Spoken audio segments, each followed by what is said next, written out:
ઝેરમુક્ત ખેતી અને ખેડૂત બચાવો અભિયાન અંતર્ગત આજે આપણે બુઢેલી ગામમાં ઉપસ્થિત થયા છીએ. ટામેટીનું આ ખેતર છે. તો આપણી સાથે બુઢેલી ગામના પ્રગતિશીલ ખેડૂત આપણી સાથે છે. એમનો પરિચય લઈએ અને જાણીએ એમને ટમેટીની અંદર શું ટ્રીટમેન્ટ કરી છે. બાપુ જય માતાજી. જય માતાજી. આપનું પૂરું નામ બાપુ? રાઠોડ કલ્પેન્દ્રસિંહ માનસિંહ, બરાબર. બુઢેલી, તાલુકો ઈડર, જિલ્લો સાબરકાંઠા. બરાબર છે. આપણે આ ટામેટીનું ક્યારે વાવેતર કરેલું? આ વાવેતર 1 જુલાઈનું છે. બરાબર છે. ઓકે. તો આ વખતે વરસાદની પરિસ્થિતિ અહીંયા કેવી છે? વરસાદની પરિસ્થિતિ અતિવૃષ્ટિ જ કહેવાય આમ તો. બરાબર. છેલ્લા જે 1-2 વરસાદ થયા છે એમાં પાકને નુકસાન વધારે થયું છે. બરાબર છે.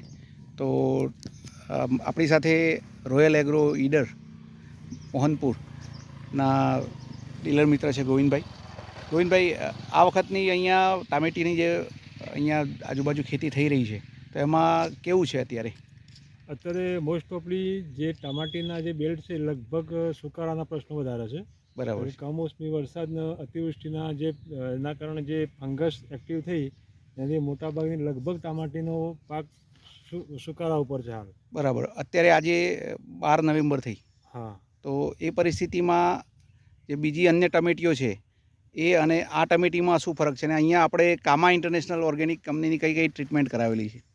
બીજી જે ટમાટીઓ જે કેમિકલ બેઝવાળી છે એ લોકોને કેમિકલને બહુ હેવી ડોઝ માર્યા, તોય પણ જે બેક્ટેરિયલ ફંગસને એ લોકો કંટ્રોલ ના કરી શક્યા.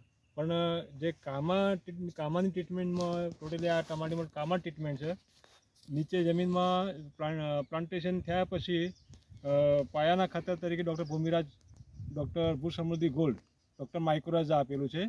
પછી જે વરસાદના જે પિરિયડ હતા એમાં ડૉક્ટર તેજસ 108 અને ડૉક્ટર યુનિટેકનો ફર્સ્ટ રાઉન્ડ, બીજા રાઉન્ડની અંદર ડૉક્ટર તેજસ 108, ડૉક્ટર પ્રાણશક્તિ અને ડૉક્ટર યુનિટેક એમાં. અને ગઈ વરસાદ જે 7મી તારીખે લગભગ 7 દિવસ જે વરસાદ પડ્યો એમાં તેજસ 108, પ્રાણશક્તિ અને યુનિટેકનો ડોઝ મારેલો છે.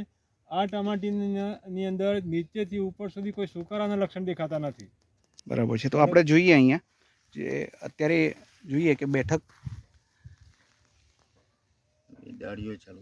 હા, નવી ડાળીઓ, નવી ફૂટ, અને એ જ રીતે ઉપર ક્યાંય સુકારાના ચિહ્નો જોવા મળતા નથી. જે લોકોને અત્યારે ટામેટી બગડી રહી છે, અત્યારે ધીરે ધીરે માર્કેટ સુધરી રહ્યું છે, બરાબર છે,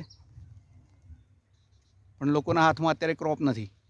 જ્યારે અહીંયા આપણે જોઈ શકીએ કે એકદમ લસ ગ્રીન ક્રોપ છે અને સામે રિઝલ્ટ છે. તો બાપુ, આ કામાની ટ્રીટમેન્ટ તમે કેમ કરી રહ્યા છો ને તમને શું એમ અનુભવ થયો? હું આજથી નહીં, છેલ્લા 5 વર્ષથી ઓર્ગેનિક બેઝ ઉપર જ છું. બરાબર છે. અને એનું એક જ કારણ છે કે વેજીટેબલ માર્કેટમાં મારે રાસાયણિક ના પહોંચાડીને, અને ફાયદો પણ છે. બરાબર છે. ઓછો છે, ફાયદોય છે. બરાબર છે. એટલે બને ત્યાં સુધી 80% ઓર્ગેનિક બેઝ ઉપર જ કામ. બરાબર છે. તો આવી મતલબ અતિવૃષ્ટિ જેવી પરિસ્થિતિ છે છતાંય ઓર્ગેનિક જે તમે ખેતી કરી રહ્યા છો અને જે આ કામાની પ્રોડક્ટોનો ઉપયોગ કરી રહ્યા છો, તો ખરેખર આજની તારીખમાં પણ તમારો ક્રોપ હેલ્ધી છે અને સાથે સાથે એટલી જ બેઠક પણ જોવા મળી રહી છે. તો તમે શું સંદેશ બીજા ખેડૂત ભાઈઓને આપશો? 100% ઓર્ગેનિક બેઝ ઉપર જવું જ પડશે. આપણે ઉપયોગ કરવો જ જોઈએ કામમાં. ગોવિંદભાઈના એક અનુસરણ ઉપરથી કે માહિતી ઉપરથી આ ઓર્ગેનિક બેઝ જ હું કરું છું. બરાબર કોઈ છે. પણ પ્રોબ્લેમ હોય તો એમને બતાવી ને એનું નિદાન લઈએ છીએ. બરાબર છે. તો સરસ, તમે જે તમે માહિતી આપી અમે બીજા ખેડૂત ભાઈઓને પહોંચાડીશું. જે ટામેટી ઉગાવતા ખેડૂત ભાઈઓ છે એમને પણ લાભ થાય અને ધીરે ધીરે લોકો રાસાયણિક ખેતી ઓછી કરી અને ધીરે ધીરે પ્રાકૃતિક ખેતી કે ઓર્ગેનિક ખેતી તરફ વળે અને સારું ઉત્પાદન મેળવે, એ આશય અમારો છે.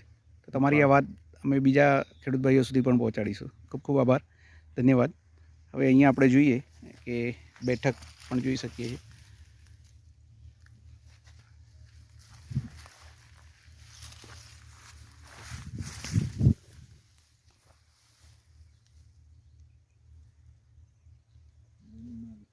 અત્યારે ખેતરમાં પાણી પાયેલું છે એટલે આગળ નથી જઈ શકતા આપણે, પણ સરસ અત્યારે lush green crop, healthy crop જોવા મળી રહ્યો છે ટૂંકમાં.